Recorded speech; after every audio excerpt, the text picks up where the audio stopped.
dunia ini tak sampai setengah sayap nyamuk. Kau tangkap nyamuk, ambil sayapnya sebelah, itulah dunia. Itulah yang kau kejar dengan cara haram. Bantai saja, hantam kromo, sikut kiri, sikut kanan. Padahal yang dicari itu cuma setengah sayap nyamuk. Dunia kau kejar, akhirat melayang. Akhirat yang kau cari, dunia datang bersimpuh di bawah tapak kaki. Kalau tak percaya, tanya sama Haji Dasril Sultan Baginda, cemana dunia ini bisa datang ke tapak kakinya. Kejujuran, jangan makan duit orang walaupun 5 perak. 5 perak tak ada lagi Pak Ustadz, terserahlah, payah kali ceramah sekarang. Apa yang dicari dengan bisnis-bisnis ini? Buka rumah makan 1 berhasil, buka begadang 2 berhasil, buka begadang 3 berhasil, buka nggak bisa tidur malam berhasil. Begadang itu kan tak bisa tidur malam. Yang dicari ini sebenarnya apa? Dunia ini kalau dikejar macam menelan air garam, makin ditelan makin haus, makin ditelan makin terbakar. Laukana libni Adam wadiyan min zahab, seandainya manusia itu punya satu lembah dari emas, ada gunung, ada bukit, ada emas, apakah dia akan berkata cukup 1? Pasti dia akan minta tambah. Tapi beda dengan yang satu hamba Allah ini, dibuka usaha ini banyak untuk bangun masjid. Dibuka usaha ini banyak. Ustadz Abdul Somad ini ada tanah 2,5 hektar, sudah dibangun kelasnya lebih 30, sudah dibangun kantornya, musola, masjidnya 60-70% siap. Ambillah Ustadz Somad. Ustadz Somad takut nanti kalau Ustadz Somad ambil ini berarti mesti tinggal di sini, harus buka cabang di sini. Haji, saya kemari dalam setahun cuma 3 kali saja, karena saya ada tim 14 dari Sabang sampai Papua, Brunei Darussalam, Sarawak, Malaysia, dan dunia ini semuanya. Sebenarnya saya mau ngasih tahu ini bukan Ustadz kaleng-kaleng, itu aja. Jadi saya sudah bagi 14 tim ini, berarti saya gilir setiap 4 bulan sekali saya datang ke Medan, 4 bulan sekali, ke Kepulauan Riau 4 bulan sekali, ke Sulawesi Makassar 4 bulan sekali. Setahun berarti 3 kali. Begitu juga ke Lampung. Nanti kalau ku terima ini haji yang 2 hektar ini, ku bilang aku ambil, tiba-tiba aku tidak datang, kalian sumpah mati tegak aku nanti. Buat saja namaku di situ penasehat. Supaya apa? Supaya jangan dibilang orang siapa itu? Itu Ustadz Somad yang penipu itu. Sudah diambilnya 2,5 hektar sama kelas-kelasnya, sudah diwakafkan untuk dia, tiba-tiba tak datang dia, disuruhnya pula orang lain datang. Jangan masukkan saya ke yayasan. Yayasan itu ada 5. Ada pembina, ada pengawas, ada ketua, ada sekretaris, ada bendahara. Jangan masuk saya ke dalam struktural. Penasehat Profesor Dr. Abdul Somad LC MA PhD Datuk Sri Ulama Setia Negara Kai Jaga Mangkurilaga. Panjang situ.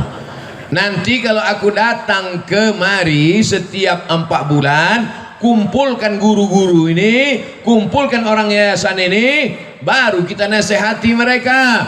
Bagaimana supaya anak-anak ini hafal Quran, bagaimana supaya wali murid ini masukkan anaknya, bagaimana supaya anak muda ini selamat dari narkoba, selamat dari zina. Maka kita nanti berkawan di dunia, bertetangga kita di surga insyaallah haji.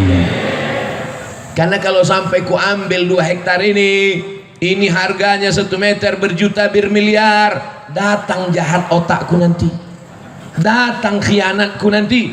Aku ingin jangan sampai kita rusak hubungan gara-gara harta dan materi. Buatlah yayasan, masukkan dia dalam wakaf, Karena kalau sudah dibuat yayasan, la yuhabu, tak bisa dihibahkan ke orang lain, wala yurasu, tak bisa diwariskan, wala yuba'u, tak bisa dijual belikan, kekal abadi sampai hari kiamat, mengalir pahalanya ke makam kita, Haji. Nanti anak-anak itu akan baca Quran, Haji. Anak-anak itu malam nanti akan tahajud di masjid itu, pagi-pagi mereka akan belajar, maka pahalanya mengalir ke makam kita, Haji. Itulah yang mau kita cari di dunia ini. Lapang makamku, terang kuburku, lapang pula makammu. Adapun makam jamaah ini kita belum tahu. Kalau makam kami dah selesai, makam jamaah uruslah masing-masing. Masa kami juga yang ngurus makam? Jadi banyak orang sekarang yang dipersiapkannya rumah menjelang pensiun. Alhamdulillah Pak Ustadz, saya pensiun 2 bulan lagi, tapi 100 pintu kos-kosan sudah siap. Mohon Ustadz nanti tanda tangan prasastinya ya. Padahal niatnya dalam hati mau manas-manasi saya aja. Disangkanya saya tergoda. Wih,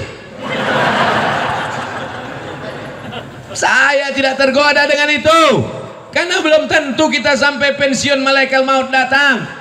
Tapi ketika yang dibangun masjid, yang diwakafkan pesantren tahfiz Quran, itulah yang membuat saya cemburu luar biasa. La hasada illa fisnataini, tak boleh cemburu hasad kecuali pada 2 perkara. Yang pertama, rajulun atahullahu malan, ada orang yang dikasih Allah harta, dipakainya harta itu pagi, siang dan malam untuk menolong agama Allah. Itulah yang mesti kita cemburu. Adapun orang yang jadi pejabat tinggi paling lama 2 periode, itu pun kalau tak datang KPK. Adapun orang kaya karena mengejar dunia, tak perlu kita cemburu, karena rumahnya tinggal, mobilnya tinggal. Tapi kalau orang bangun masjid, masjidnya tinggal, pahalanya mengalir. Ustadz Somad, itu ada orang kaya Pak Ustadz, kondominiumnya 100 lantai ke atas, 100 lantai pula ke bawah. Di lantai bawah tuh Pak Ustadz, air semua, macam tinggal di akuarium Pak Ustadz. Saya tidak terpukau, saya tak cemburu sedikit pun, karena yang 200 lantai itu kalau dia mati tinggal. Tapi kalau dia bangun 2 hektar dengan 30 sekian kelas, dengan surau langgar musola, dengan penghafal Quran, anak hafal Quran 1 hari ngulang hafalan 2 juz, 1 bulan hatam 2 kali, setahun hatam 24 kali, anak yatim diberikan gratis. Itulah yang kita cemburu, karena kita belum bisa melakukan itu, betul? Tapi Abdul Somad dimuliakan, dibuat penasehat Abdul Somad, selesai, dapat saya amal jariahnya. Tapi belum tentu pasti juga lagi. Ini masih dalam tahap penjajakan. Saudaraku yang dimuliakan Allah Subhanahu wa taala, wa ta'awanu 'alal birri wat taqwa. Tolong menolonglah kamu dalam kebaikan. Ini pelajaran untuk anak-anak muda. Cita-cita kalian mesti tinggi macam cita-cita Haji Dasril Sultan Baginda. Ini sekarang anak muda nih, gimana rencananya ke depan? Ya udah mau siap S1 Pak Ustadz. Habis ini kau mau jadi apa? Ya mau ikut tes PNS lah Pak Ustadz. Kau PNS mana bisa bangun masjid? Gaji 2,5 juta sebulan, semua kredit. Bangun rumah 3M, 3 kali minjam. Gimana kau mau bangun masjid? Sementara laut di Lampung luas, kolam-kolam ikan entrepreneur bisa. Jadilah anak muda entrepreneurship, sehingga nanti kau bisa bangun sekolah tahfiz gratis. Cita-citanya mesti begitu. Buka usaha berhasil, buka satu lagi usaha berhasil, buka lagi satu usaha berhasil. Kemarin kami di Pringsewu itu juga meresmikan pesantren anak muda entrepreneur, lahir tahun 80. Baru berapa tahun umurnya? Baru 40 tahun. Entrepreneur. Jadi kalau cerita entrepreneur, usahawan, bisnismen, Lampung ini tempatnya. Saya sudah ketemu orangnya. Ini makhluk-makhluk yang unik, ini mesti dibudidayakan. Ini makhluk-makhluk yang hampir langka ini. Mereka ini satu spesies dengan dinosaurus. Mudah-mudahan ilmu-ilmu mereka ini menular ke anak-anak muda di Lampung.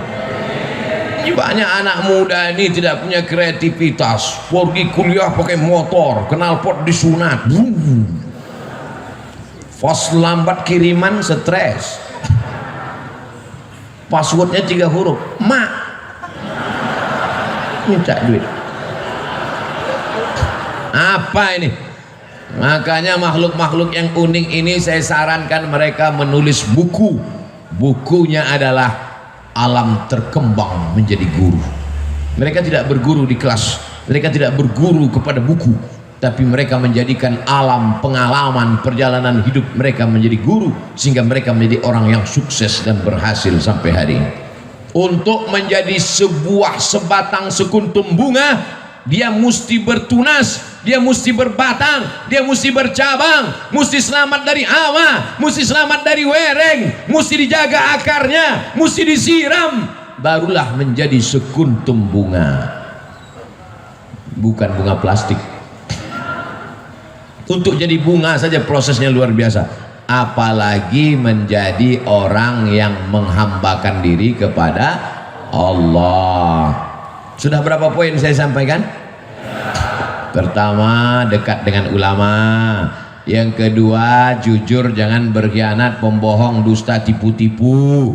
Yang ketiga, cita-cita jangan mengejar dunia, tapi bangun masjid, menyebarkan pendidikan Islam, Allah akan tolong. Yakin dengan pertolongan Allah? Innaka la tukhliful.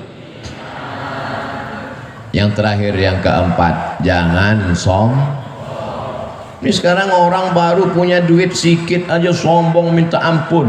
Ini Pak Ustadz, sepatu saya ini harganya 20 juta Pak Ustadz. Yang nanya siapa?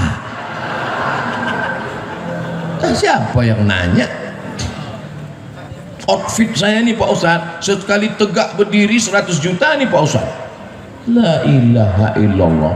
Peci saya ini dibeli orang di Jambi 12 juta.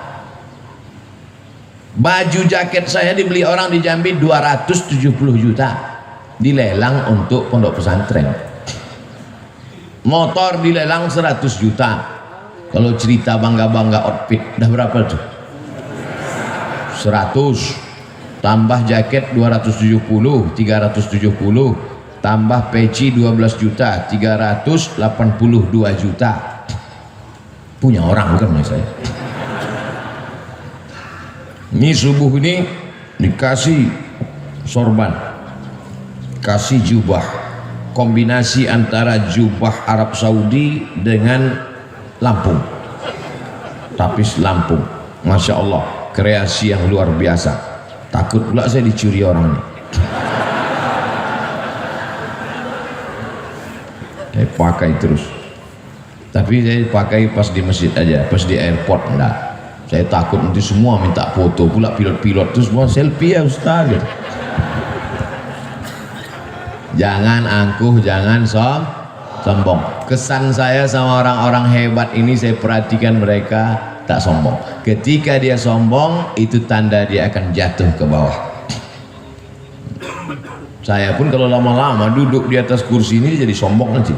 Itu makanya saya tak mau lama di sini, 60 menit turun.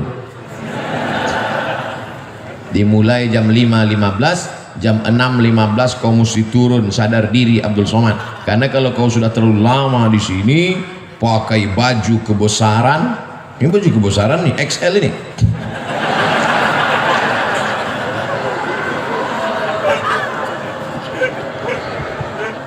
Pakai baju kebesaran, dikasih mikrofon, suara menggelegar, duduk di atas, semua orang di bawah, lama-lama merasa jadi Fir'aun.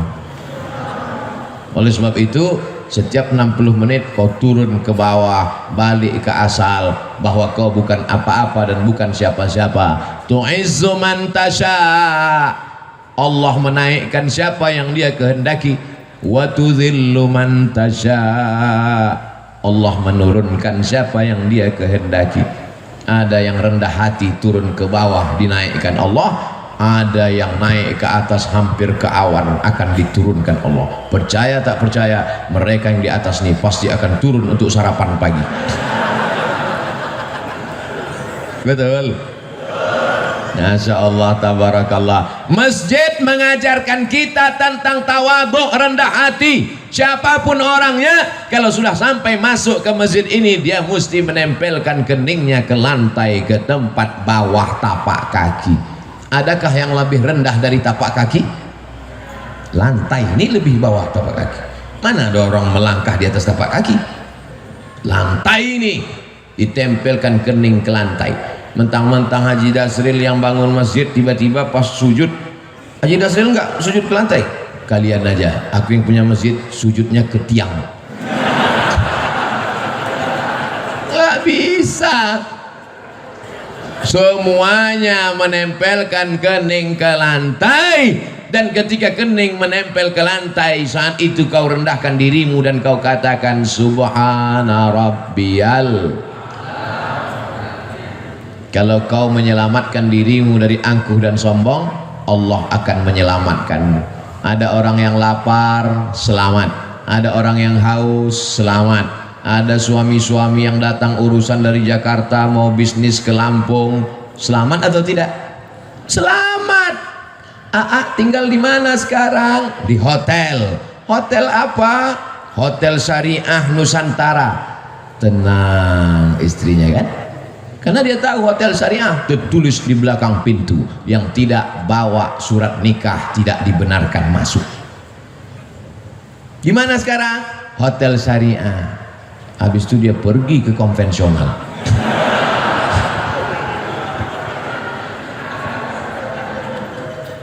Orang perlu makan, kasih makan. Orang perlu minum, kasih minum. Orang mau ketenangan hati karena suaminya takut dilarikan pelakor, kasih hotel syariah. Selamat dunia, selamat akhirat. Rendahkan diri di hadapan Allah. Disitulah akan turun rahmat-rahmat Allah subhanahu wa ta'ala. Fid dunya hasanah. Otomatis itu pak, otomatis tuh bu. Kalau sudah fid dunya hasanah, insya Allah fil akhirati hasanah. Fid dunya morat marit, fil akhirah neraka jahannam. Kesian. Dunia tak dapat, akhirat melayang. Paling tidak kita ini mau dapat akhirat pendapat jadilah. Tapi kalau bisa dunia ini pun dapat juga. Insya Allah yang hadir di majelis ini dunianya dapat, akhiratnya dapat. Berkah itu paling banyak diturunkan Allah waktu pagi. Siapa yang paling awal bangun paginya, dia yang paling banyak dapat berkahnya. Jangan sampai rezeki dipatuk. Iya. Orang sekarang rezekinya dipatuk ayam, dilarikan kucing, diterkam harimau, digigit kopit. Habis bangun jam 11 siang. Malam apa kerja? Nonton bola. Kejar sana, kejar sini, kejar sana, kejar sini. Udah dapat, kasih orang lain. Gol. Bola tuh bagus untuk kesehatan, tapi habis waktu. Karena itu zaman dulu orang main bola berkeringat, sekarang main bola tak berkeringat. Game online, berjudi pula itu, duit habis. Tiba-tiba datang tagihan ke rekening bapaknya, bapak sudah kena denda 40 juta. Mana ada saya main judi? Anak bapak main handphone bapak. Banyak kejadian tuh kan. Ustadz mengalami? Tidak, jamaah curhat. Oleh sebab itu kita jaga. Duit-duit haram itu ada aja caranya keluar. Dengan cara jantung koroner, dengan cara otak sakit, dengan cara demam, dengan cara macam-macam. Tapi bisa jadi juga bukan karena duit haram, karena Allah mau menghapuskan dosa-dosa. Al-Fatihah. A'udzubillahi minasyaitonir rajim. Bismillahirrahmanirrahim. Alhamdulillahi rabbil alamin. Ar-Rahmanir Rahim. Maliki yaumiddin. Iyyaka na'budu wa iyyaka nasta'in. Ihdinas siratal mustaqim. Siratal ladzina an'amta 'alaihim ghairil maghdubi 'alaihim waladdallin. Amin. Allahumma anzilir rahmata was salamata wal barakata 'ala hadhil jamaah. turunkan keselamatan, kerahmatan, keberkahan kepada seluruh jamaah ini ya Allah. Bil khusus ala sahibi hadhil hajah, bil khusus kepada sahibul hajat Tuan Haji Dasril Sultan Bagindo beserta seluruh keluarga. Tawil umurahu, panjangkan umurnya ya Allah. Barik lahu fi arzaqihi, berkahi rezekinya supaya bisa dia membangun sekolah tahfiz Quran ya Allah. Allahumma barik lana fi amwalina, berikan berkah pada harta kami supaya kami bisa berwakaf, berzakat, berinfak dan bersedekah. Allahumma hafazna min kulli su' wa syarr, jaga diri kami dari segala perbuatan maksiat dan dosa. Rabbana hab lana minas salihin, jadikan anak kami anak-anak yang saleh dan salihah. Wahfazhum minal munkar, jaga anak kami dari narkoba, jaga anak kami dari seks bebas, jaga anak kami dari LGBT, jaga anak kami dari pacaran. Jadikan mereka orang-orang yang mendengarkan nasihat yang baik lalu kemudian mengawalkannya dalam kehidupan mereka ya Allah. Allahumma dafa'anna al-wala wal waba wal fahsya wal riba wal zina wal munkar. Angkatlah malapetaka bencana bil khusus wabah Covid ini dari negeri kami ya Allah. Allahumma rabbana fir lana dzunubana, ampunkan dosa kami, wali abaina ayah kami, wali ummahatina ibu kami, wali man hadarana semua hadir majlis ini ya Allah. Wali ikhwanina alladzina sabaquna bil iman, saudara-saudara kami yang sudah mendahului kami dengan iman. Allahumma khtim lana bi husnil khatimah wa la taqtim alaina bi su'il khatimah. Allahumma ja'al akhira kalamina inda intihai ajalina, jadikan akhir kalam kami ketika ajal kami sampai, yang terakhir keluar dari mulut kami la ilaha illallah Muhammadur Rasulullah sallallahu alaihi wasallam. Rabbana atina fid dunya hasanah wa fil akhirati hasanah wa qina adzaban nar. Wa sallallahu ala sayyidina Muhammad wa ala alihi wa sahbihi wasallam, walhamdulillahi rabbil alamin. Taqabbalallahu minkum.